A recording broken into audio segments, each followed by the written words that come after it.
guys, welcome to Bastion Time. I am your host Bastion. This is Nintendo News. Let's get to that news. First of all, it turns out that Nintendo's really going all in on Zelda Wii U at E3, so much so that for the hour leading up to E3 actually opening, they will have the TREEHOUSE, the Nintendo TREEHOUSE, playing the new Zelda game, sort of doing a walkthrough, and in fact they'll be playing it most of the day.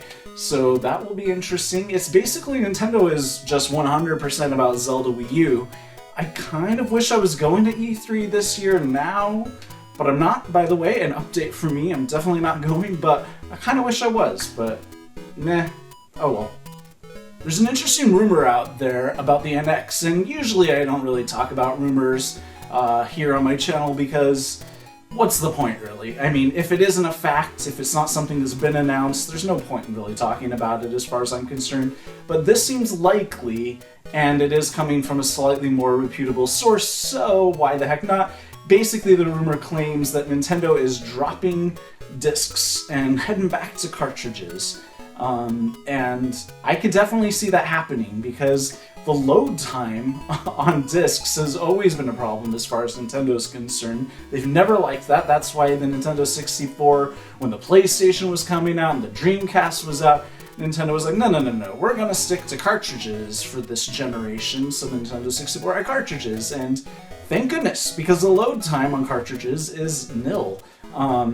So it'll be interesting to see if that turns out to be the case. Of course, Nintendo's also really trying to push digital, so whether it's cartridge or digital, the load times are going to be nothing, and that's going to be great. So I hope this rumor does pan out. The 2016 World Video Game Hall of Fame has released its inductees, and for this year we've got The Legend of Zelda, although why the heck in this picture they have the cartoon series? I don't know. I mean, of all possible things to display, the cartoon series, at least they didn't put up one of the CDI games. But anyways, yay, Zelda's in the 2016 World Video Game Hall of Fame, so that's cool. So in this new age of widescreen televisions and things like, well, this thing, by the way, that I'm standing in front of is a projector screen.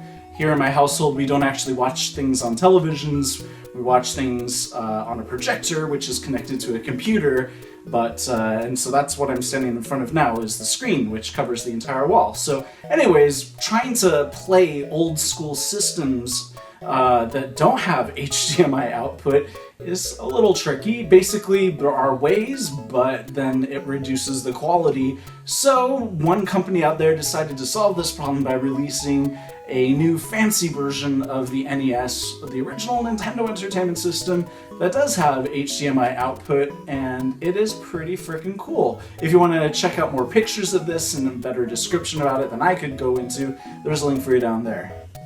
Anyways, that is it for this episode of Nintendo News. See you guys in a couple of days for more news. Bye, guys!